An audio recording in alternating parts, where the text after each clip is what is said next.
السلام عليكم ورحمة الله وبركاته. يا مرحبا وأهلا وسهلا مع فيديو جديد وفلوق جديد. فلوقنا اليوم هو فلوق العيد. كيف هو العيد في المغرب؟ احنا عيد الفطر الآن طبعا. عيد الفطر في المغرب ما هو مثل عيد الأضحى. عيد الأضحى له نكهة خاصة واهتمام خاص وتفاعل كبير جدا. الحمد لله حتى هذا العيد مهتمين فيه، لكن ما هو مثل عيد الأضحى. عيد الأضحى فيه الأضحية وفيها الدنيا تعطل كلها ويقفلون وخلاص، يمكن 4 أيام 5 أيام المحلات ويصير فيه التواصل الاجتماعي والعالم مع بعض وطالعين ورايحين وجايين، حتى الناس يرتبون إجازاتهم على عيد الأضحى.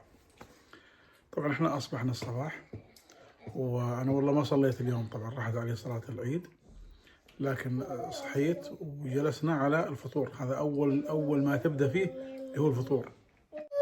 هذا هو فطورنا. طبعا هذا اسمه بوخمير، صح؟ بوخمير. وهذه اسمها رزيزة. وهذاك بغرير. وهذا المسمن. طبعا فيه زيت وفيه مربى وفيه أشياء وفيه عاد الحلويات. احنا ما كثرنا كثير لأن عددنا مو كثير مرة. طبعا بداية العيد في البيت، بعدين بنتغدى أيضا في البيت وجونا الأقارب وبنتغدى مع بعض، وبعدها بنطلع على العائلة الكبيرة إن شاء الله. فخلوكم حولنا وحوالينا في هذا الفلوق الجميل واليوم الجميل، والجو ما شاء الله اليوم مو بارد مرة، دافي وبس في شوية ضباب. أنا أشوف ضباب مع الشباك، فأهلا وسهلا. طبعا أنا حطيت الشماغ من كثر الانتظار للغداء، وجالسين ننتظر الكسكس يجي الحين إن شاء الله. أسمع القدر شغال وجعت. أنا ما أكلت كثير على الفطور. ليش؟ تعرفون لما تيجي العيد وأنت نظامك متعود تاكل بالليل وقت صلاة المغرب والصباح يتغير عليك في العيد، تاكل كثير، يصير عندك تلبك معوي ومعدتك تخربط ويصير كل شيء عندك بالمقلوب. لكن شوي أنا ما أكلت كثير في الصباح، فأنا باكل الحين في الكسكس كثير إن شاء الله عز وجل.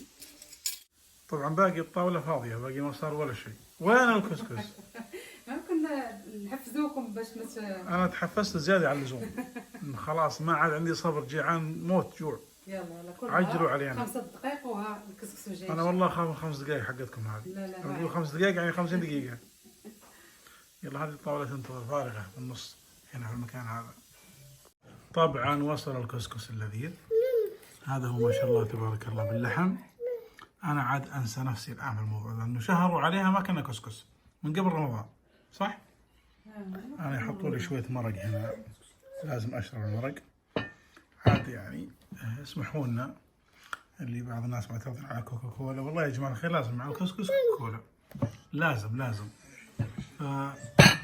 مكملين معكم بعد. طبعا وصلنا بن سليمان، وهذه جوري معايدة من العايدين. جوري هابي عيد.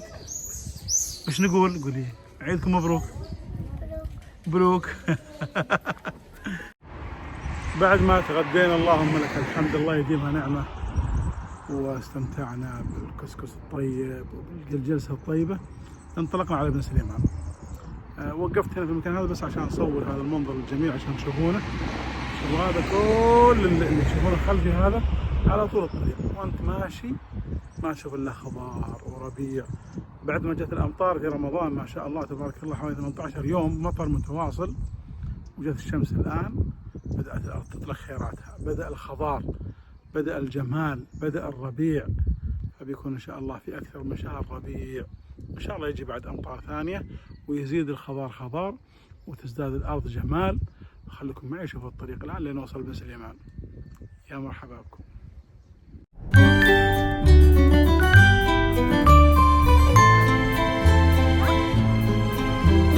هذا بحط له موسيقى شوي.